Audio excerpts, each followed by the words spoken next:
Alô, meus amigos, saudações alvinegras e um abraço para você que está nos acompanhando nesse exato momento, aqui pelo canal do YouTube, o canal do Baixada Esporte, o canal que fala tudo do Santos Futebol Clube, direto da Baixada Santista, sempre levando as últimas informações para que você possa ser o nosso internauta mais bem informado sobre as novidades do time da Vila Belmiro. Por isso, amigão, você não pode perder a oportunidade de fazer a sua inscrição no nosso canal, para que você possa concorrer a muitos prêmios que nós vamos sortear ao longo da temporada. E não esquecer também de dar aquele like para que a gente possa crescer cada vez mais e outros santistas acompanharem também o nosso noticiário. Bom, vamos atualizar as últimas informações, as últimas notícias do time da Vila, começando por uma semana cheia que o técnico Odair Hellmann vai ter depois do empate contra a Ferroviária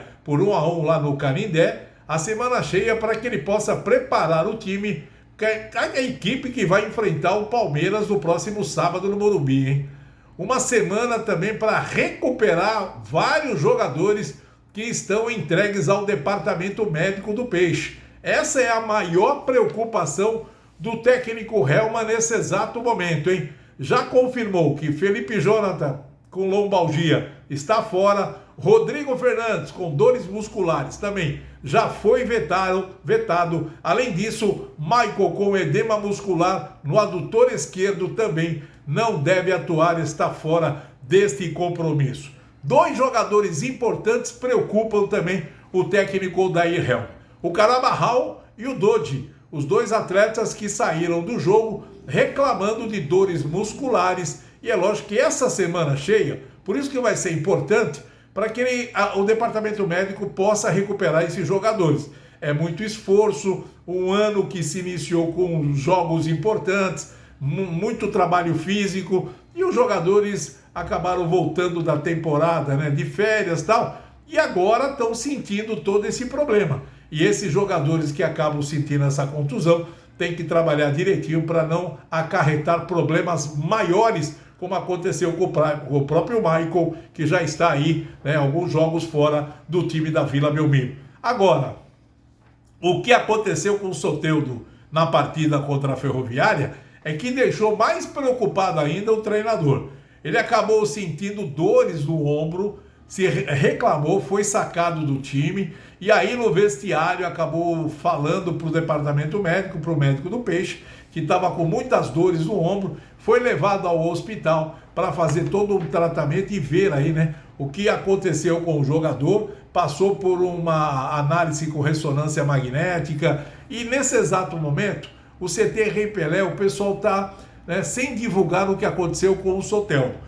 Mas por aquilo que o técnico Odair Hellmann disse na coletiva, preocupou todo mundo. O próprio Odair falou: não, a contusão dele não deve ser nada, não complicado, mas ele é um jogador que já vem de algumas contusões, e essa daí, do jeito que ele caiu, do jeito que ele está reclamando, pode ficar fora do compromisso contra o Palmeiras ou até ficar outros jogos fora, porque acabou atingindo o ombro e é um local muito sensível, e ele acabou falando que as dores estavam insuportáveis. Então, agora é esperar o resultado da ressonância magnética para ver mesmo o que aconteceu com o ombro do jogador Soteldo, e tomara que ele, né, possa se recuperar o mais rápido possível e ficar à disposição do técnico Odair Hellmann. O departamento médico continua cheio. Ed Carlos, muita gente fica perguntando, né, como é que está o Ed Carlos, jogador que poderia atuar no meio campo.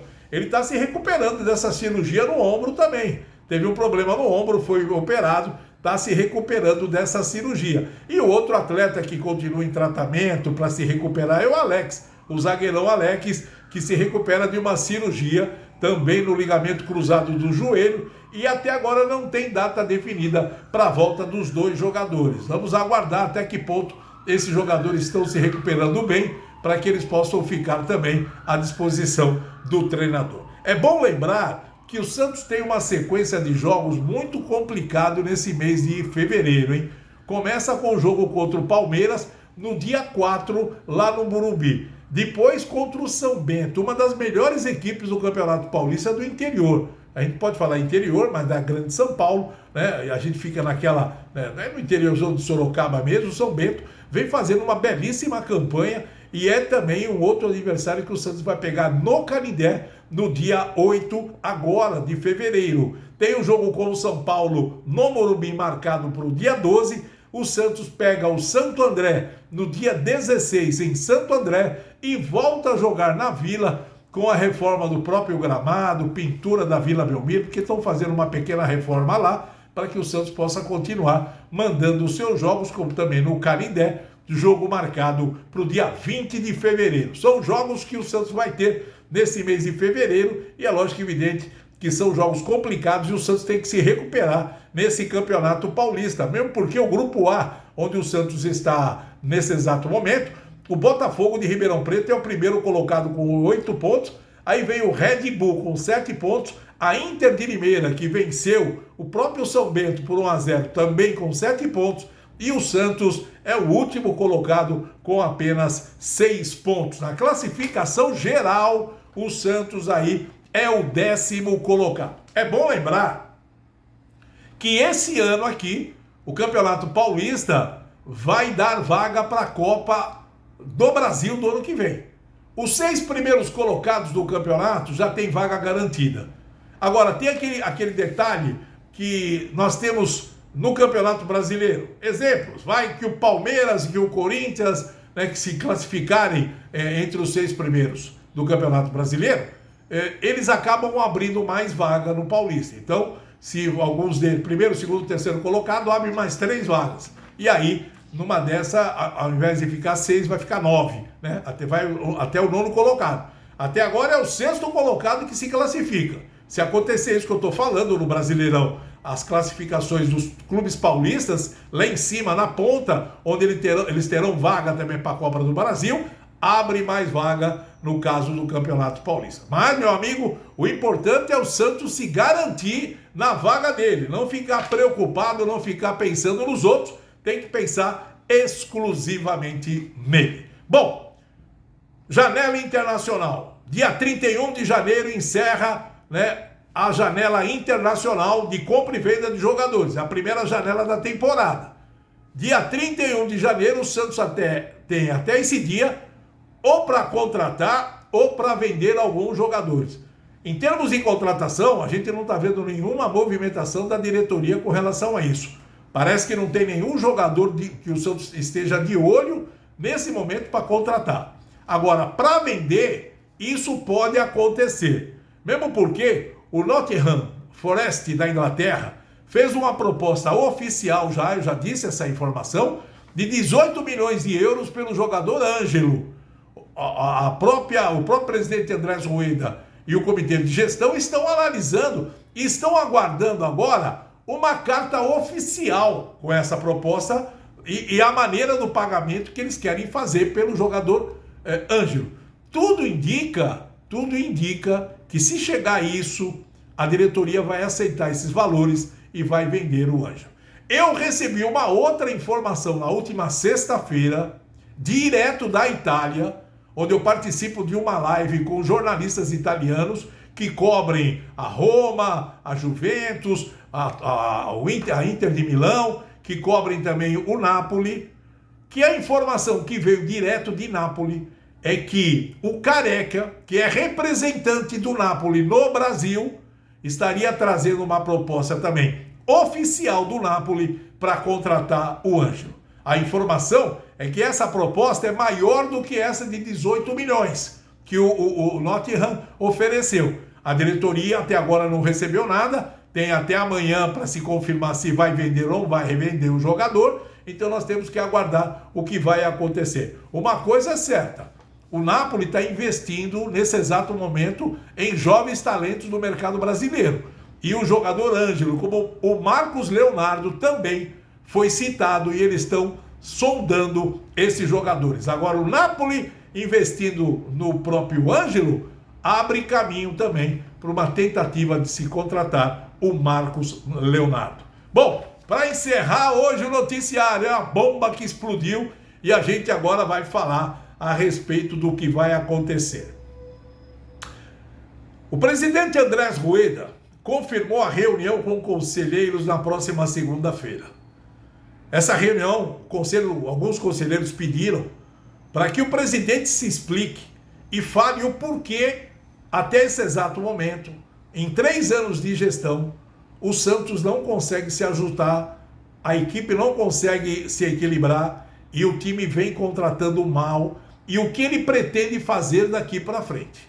É uma pressão dos conselheiros com relação ao time do Santos, que não vem fazendo boa campanha no início do Campeonato Paulista, e eles estão preocupados por isso. Essa reunião foi marcada para a próxima segunda-feira.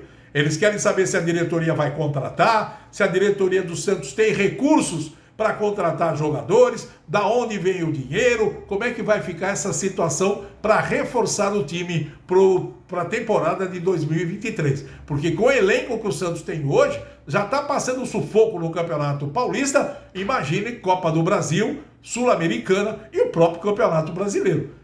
Pelo que nós estamos vendo das equipes contratando todo mundo, só reforçando os times, o Santos vai ter problema nesse próprio Campeonato Brasileiro. Por isso, todo mundo fica preocupado com relação a isso e essa reunião vai acontecer na segunda-feira. Agora, meu amigo, surgiu uma outra notícia e essa daí é que é preocupante em termos, né? Preocupante para o Rueda. Para o torcedor do Santos que quer isso, ele fica mais tranquilo. Um grupo de conselheiros analisando o artigo 68 da letra B do Estatuto do Clube, querem pedir o impeachment do presidente Rueda, o afastamento do presidente Rueda sobre o tema administração temerária. Conforme consta no Estatuto do Clube, uma gestão temerária acarreta, por exemplo, na ação ou omissão de prejuízo considerável ao patrimônio do clube ou à imagem do Santos. Esse artigo fala sobre esse tema. Como corre o risco de rebaixamento, se acontecer do Santos ser rebaixado, né? Correr o risco de rebaixamento, vai ser um prejuízo financeiro e também um prejuízo da imagem do clube. Porque todo mundo honra para que o Santos permaneça nas divisões, na primeira divisão de todos os campeonatos. Você imagina se o Santos for rebaixado. Olha o prejuízo que o Santos vai ter de patrocinador, de receita, né, de tudo que gira em torno das principais competições. Então, esses conselheiros estão preocupados com relação a isso daí. Por isso, esses são os motivos principais pelos quais eles vão encaminhar à mesa do conselho o pedido de afastamento do presidente. Se vai acontecer ou não, é uma manifestação já que esses conselheiros estão tendo, depois de pedirem essa reunião, que existe, sem dúvida nenhuma, uma preocupação com relação ao que está acontecendo. Porque eles sentem que a diretoria não está fazendo por merecer o apoio deles, porque o time não está jogando bem, as contratações não foram aquilo que o presidente falou que ia fazer, que eram contratações de peso, veio jogadores para compor o elenco e o Santos não consegue engrenar. Por isso, vamos aguardar para ver o que vai acontecer. Olha, é ano de eleição, é muita confusão e isso só prejudica o time da Vila. Mas as coisas estão caminhando para esse lado. O presidente Andrés Rueda começa a botar a mão no bolso, parece que tem escorpião no bolso dele, não consegue. Ou ele contrata, ou ele reforça esse time, ou a situação vai ficar complicada para ele. Por isso, amigão, pintou a notícia aqui, a gente vem para informar você e você será sempre o nosso internauta mais bem informado. Um abraço a todos, obrigado pelo carinho, saudações alvinegras e até a próxima. Tchau!